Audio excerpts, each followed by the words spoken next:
Sonic Unleashed had a difficult job, coming after Sonic 06 had to rebuild the reputation of the series and offer a good experience, so Sonic Team took a step back and simplified the Sonic formula. They did away with Sonic's other friends as playable characters and changed up how Sonic played entirely from the adventure formula, which defined the 3D Sonic games. So, did Sonic Unleashed redeem Sonic, and did it offer a fun experience?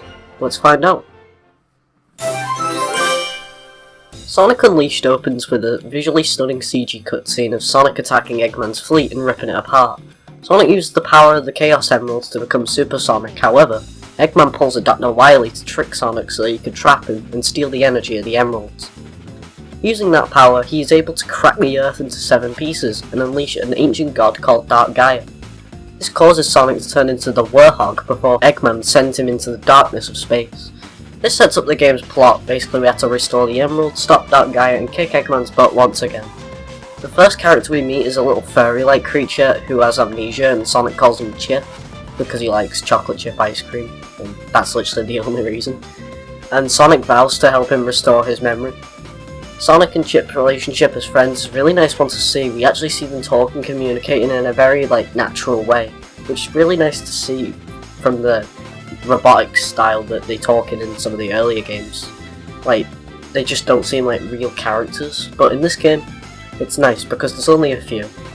In fact, the only older Sonic characters that show up are Sonic, Tails, Amy and Eggman, so it really cuts down on the useless characters just being there for the sake of it. The story is much more simple than the other 3D games, really harkening back to the older games, focusing on Sonic and Eggman's rivalry while still having newer elements, such as Eggman using some sort of monster to do his bidding, so it interweaves older Sonic tropes with newer ones to create a pretty neat story. As I mentioned in the intro, Sonic's gameplay has changed from the days of Sonic Adventure. Instead of it opts for a gameplay style similar to Sonic Rush, but in 3D. Sonic is a lot simpler than he was in Adventure. It basically boils down to boosting, occasionally stopping, and then jumping over some obstacles, with a bit of a drifting sidestep in here and there. One good thing is that Sonic feels like just the fastest he has ever been. He genuinely feels like he's rolling around at the speed of sound instead of the speed of a moderately fast run. This at times can feel a bit too fast, however, sometimes leading to cheap deaths or missing a turn and falling. This makes some gameplay sections much harder than they have to be, and it can lead to some really frustrating moments, particularly towards the end of the game, but on the whole, it does feel pretty alright. However, this gameplay only encompasses half of the game, as when the sun goes down, out comes the Warhog, and this is where the game slows down to a crawl. The Warhog has a hack and slash like gameplay with a sprinkle of occasional, puzzles and platforming challenges, but 90% of it is just walking into some random room and fighting some enemies, then moving on. The worst thing is, every time you approach an enemy it plays the same goddamn battle theme.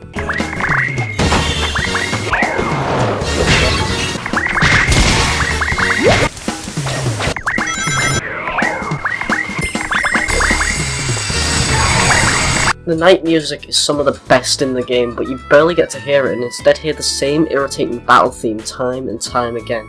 It is just extremely frustrating.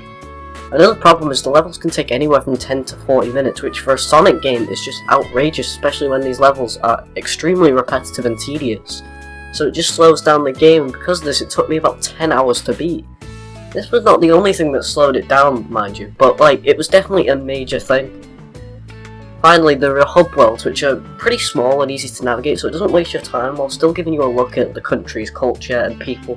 The hubs are filled with sun and moon medals, which are required for progression, and it's pretty easy to have enough until you get to a certain point, about Adabat Day, which is near the end of the game, and it just resorts to tedium, as you need 120 sun medals and 80 moon medals to beat the game.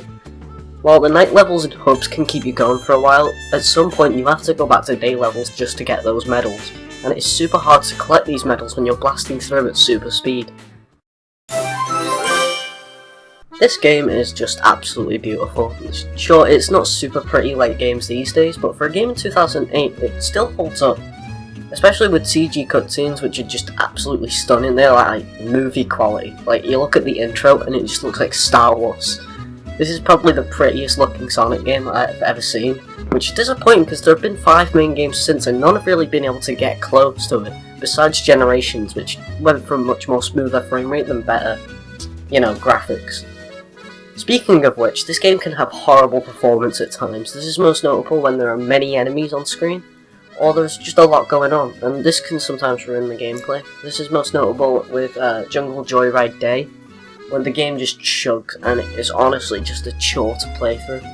However, each level looks and plays brilliantly. Each level is based on like a real culture or country, such as Spagonia, which is based on Italy, or Apotos, which is based on Greece. Each level has music and visuals which service this. It feels just awesome, like when you run up a clock tower in Rooftop Run or ride on a whale in Cool Edge. Speaking of music, it is just truly spectacular. There are epic adventurous themes for exploration and just general themes. There's cultural themes like in Spagonia, which has Italian style music, and Missouri, which has African style music. In Day, the music is much more fast and upbeat as opposed to Night, which is slower and jazzier, except that goddamn battle theme, of course. My main point is this: Sonic Unleashed looks and sounds absolutely beautiful. Unfortunately, it sacrifices performance for beauty, and this isn't a problem for most of the game, but at its worst, it can be really bad. So, after restoring the 6 continents with the knowledge that Chip is actually Light Gaia, Dark Gaia's other half, and now it is time to face down Eggman in his fortress. I like how they finally let Eggman build Eggman Land, which he wanted to do since Sonic Adventure 1, and I love how it's like a twisted, evil theme park.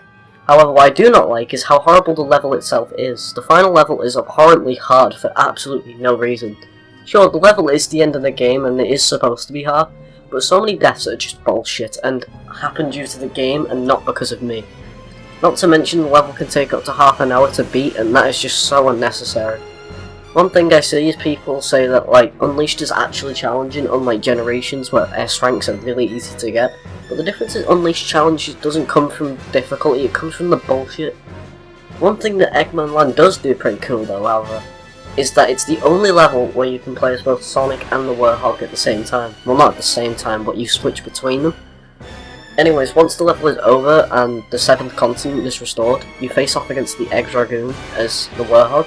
And to be honest, this is pretty much the easiest boss in the game, so it's a nice change of pace after Eggman Land, so I do appreciate it. However, once he's defeated, Dark Gaia is finally unleashed and sucks at the dark energy from Sonic and removes the Warthog finally.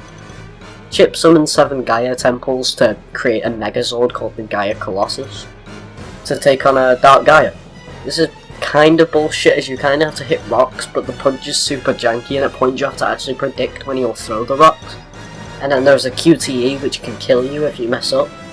But once that's done, you switch to Sonic, and the platforming in these sections are really tight and it's hard not to die. But once you do it, you can hit Dark Gaia's eye, and once you do that 3 times it's over. But once that's over, Dark Gaia will push out the continent again and unleash his energy across the planet and become fully reborn. Then Sonic uses the power of the 7 Emeralds to become Super Sonic, and as Super Sonic you basically have to destroy these like snake thingies, and this basically removes Dark Gaia's shield. And before he destroys the Gaia Colossus, which can be really annoying because sometimes the Gaia Colossus can die before you even get to do it, and the snakes sometimes just don't pop out. Anyway, once you're done, you have to do a series of QTEs, and then you have to spam the Y button 60 times. This is actually so frustrating because it actually hurt my hand doing it. But luckily, that's literally it. Once you've done that, the game is done. Dark Gaia is defeated, Sonic is saved, and yeah, Chip basically leaves Sonic with a bracelet before he runs off alongside the tornado with Tails. And that bracelet never shows up again, by the way. Overall, Sonic Unleashed did do wonders for innovating on Sonic's gameplay, and the visuals and music are absolutely amazing. However, the performance, difficulty, and just the Warthog in general make it hard to recommend.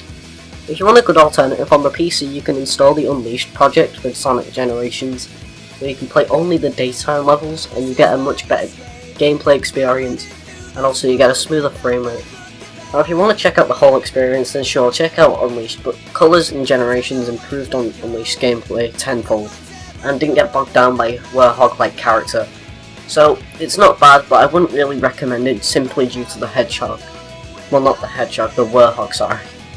So, I'm gonna have to give the game a 7 out of 10. It's pretty good, but it's, you know, it's bogged down by just the Warthog, the performance.